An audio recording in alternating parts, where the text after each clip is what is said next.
ప్రార్థనా సమయం అనే ఆధ్యాత్మిక కార్యక్రమానికి మిమ్మల్ని అందరినీ ప్రేమతో ఆహ్వానిస్తున్న ధ్యానము కొరకే యాకోబు రాసిన పత్రిక మొదటి అధ్యాయం నుండి 26వ వచనం చదువుకుందాం.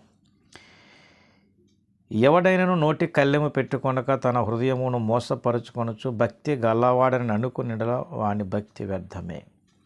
ప్రభునందు ప్రియ దేవుని బిడ్డలారా, చదివిన ఈ లేఖన భాగములో భక్తిని గూర్చి రాయబడి ఉంది. ఏంటంటే భక్తి అనేది ఎలా వ్యర్థమైపోతుంది, ఎప్పుడు వ్యర్థమైపోతుంది అనే విషయాన్ని ప్రస్తావించాడు. అయితే భక్తి అనేది మనం కలిగి ఉంటేనే మన విశ్వాసంలో కొనసాగుతాం. భక్తి అనేది మనం ఆ యొక్క ఫలాన్ని పొందుకుంటేనే ఆ రక్షణ అనుభవంలో ముందుకు సాగగలుగుతాం. అంటే రక్షణ ఆనందము కలిగి ఉండి ఆ బహుమానం పొందటంలో భక్తి అనే ఫలం మనం ఫలించాలి. అంటే భక్తి వ్యర్థమైపోతే మన విశ్వాసం కోల్పోతాం, రక్షణ అనుభవంలో ముందుకెళ్ళలేం, మనం ఆశించేది ఏది పొందలేము కదా. కనుక భక్తి అనేది వ్యర్థము కాకుండా మనం కాపాడుకోవాలి. మరి దేన్ని బట్టి భక్తి వ్యర్థమైపోతుంది అన్నాడు ఇక్కడ అంటే, ఎవడైనను నోటికి కళ్ళెము పెట్టుకొనక అన్నాడు. అంటే నోటికి కళ్ళెము ఉండాలి కదా. నోటి కళ్ళెము అంటే మనం గమనించినట్లయితే ఒకానొక సందర్భములో మనం దావీదు భక్తుని సాక్ష్యాన్ని చూద్దాం.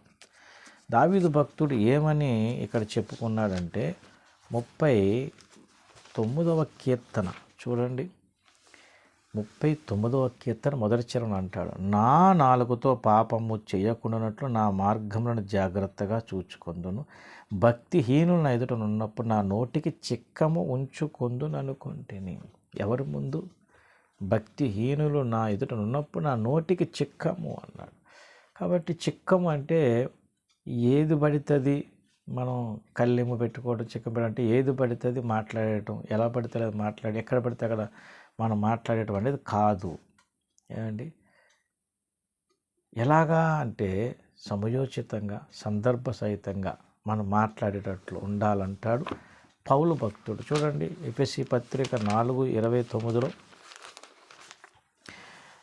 వినువారికి మేలు కలుగునట్లు అవసరమును బట్టి క్షమాభివృద్ధికరమైన అనుకూల వచనమే పలుకుడి, కానీ దుర్భాష ఏదైనా మీ నోట రానికొడి.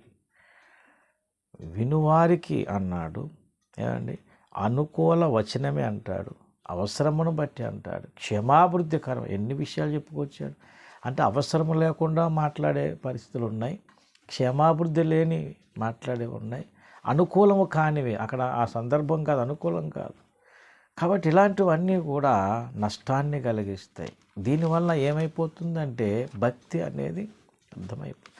అలా చెబుతూ అంటాడు, హృదయమును మోసపరుచుకొనుచు అవన్నీ జరుగుతూ నువ్వు మళ్ళీ నేను భక్తి గలవాన్ని అనుకుంటే అది వ్యర్థము అంటాడు. కనుక భక్తి వ్యర్థము కాకుండా భక్తి యొక్క ఫలము దొరకాలంటే మొట్టమొదటిది నాలుక జాగ్రత్త, మన నోరు జాగ్రత్త. ఈ నోటిని బట్టే మన ఫలాన్ని పోగొట్టుకుంటాం. కనుక నోటిని బట్టే మన ఫలం పొందగలుగుతాం. కనుక మన నోరు ఎలా ఉండాలి? ఫలాన్ని అనగా భక్తి ఫలాన్ని పొందేటట్లు. ఎందుకంటే ఈ యాకోబు భక్తుడు 3వ అధ్యాయంలో ఒక మాట అంటాడు. ఏమంటాడంటే 6వ వచనం, నాలుక అగ్నియే, నాలుక మన అవయవంలో ఉంచబడిన పాప ప్రపంచమే, సర్వ శరీరమునకు మాలిన్యము కలుగు చేయొచ్చు, ప్రకృతి చక్రమున చిచ్చు పెట్టును, అది నరకము చే చిచ్చు పెట్టబడను. అంత ప్రమాదం ఉంది. ఎంత భక్తి చేసినా ఆ భక్తి యొక్క ఫలము ఫలించాలంటే మన నోరు నాలుక జాగ్రత్త. దేవుని బిడ్డలారా, ఈ విషయంలో మనం కొంత జాగ్రత్త సీరియస్గానే తీసుకోవాలి దీన్ని మనం. లేకపోతే మనం ఆశించి ఆ ఫలాన్ని పొందలేము. భక్తి ఫలము పొందేటట్లుగా మన భక్తి వ్యర్థము కాకుండా ఉండేటట్లుగా జాగ్రత్త పడదాం. అలా జాగ్రత్త పడాలంటే మన హృదయము ఎలా ఉండాలి? పవిత్రంగా ఉండాలి. హృదయాన్ని మోసపరుచుకో, కళ్ళెం పెట్టుకొనక తన హృదయం మోసపరుచుకొనచ్చు. దేని మోసపరుచుకున్నట్టు? హృదయం. అలా జరగకుండా మన హృదయాన్ని ఎల్లప్పుడూ పవిత్రంగా కాపాడుకుంటూ మన హృదయం దేవునికి అప్పగించుకుంటూ యథార్థంగా ఉండగలిగేటట్లు, ఏది పడుతుంది ఎక్కడ పడతాడు ఎలా పడతాడు మాట్లాడకుండా ఆ నోటికి చిక్కము కళ్ళెం పెట్టుకుంటూ భక్తి యొక్క ఫలాన్ని పొందేటట్లు జాగ్రత్త పడదాం. మన భక్తి వ్యర్థము కాకుండా జాగ్రత్త పడదాం. భక్తి వ్యర్థం అంటే రక్షణ ఆనందం కోల్పోతాం, విశ్వాసంలో ముందుకు వెళ్ళలేము, విశ్వాసంలో కూడా నష్టపోతాం, అన్నిటిలోనూ వెనకడుగు అయిపోతాం. భక్తే పూర్తిగా లేకుండా అయిపోతుంది కదా. కాబట్టి భక్తి యొక్క ఫలం పొందేటట్లుగా జాగ్రత్త పడటానికి మనం ఎల్లప్పుడూ సిద్ధంగా ఉందాం. భక్తి వ్యర్థము కాకుండా మనం ఎలా జాగ్రత్త పడాలో నేర్చుకుందాం. అట్టి కృప దేవుడు మీకు నాకు దయచేయను గాక. ఆమేన్. ప్రార్థన. పరిశుద్ధుడా, అత్యంత ప్రాముఖ్యమైన మాట మాకు ఇప్పుడు తెలియపరిచారు. భక్తిని యొక్క ఫలం ఎలా పొందాలి, భక్తి వ్యర్థం కాకుండా ఎలా కాపాడుకోవాలో మీరు హెచ్చరించారు. ఈ మాట నాలో మళ్ళీ ఫలింపజేసి మహిమ ఘనత ప్రభావం మీరే పొందమని యేసు పరిశుద్ధ నామమున ప్రార్థన వేడుకుంటున్నాను తండ్రి. ఆమేన్. అందరికీ వందనములు. దేవుని దీవించి ఆశీర్వదించును గాక. ఆమేన్.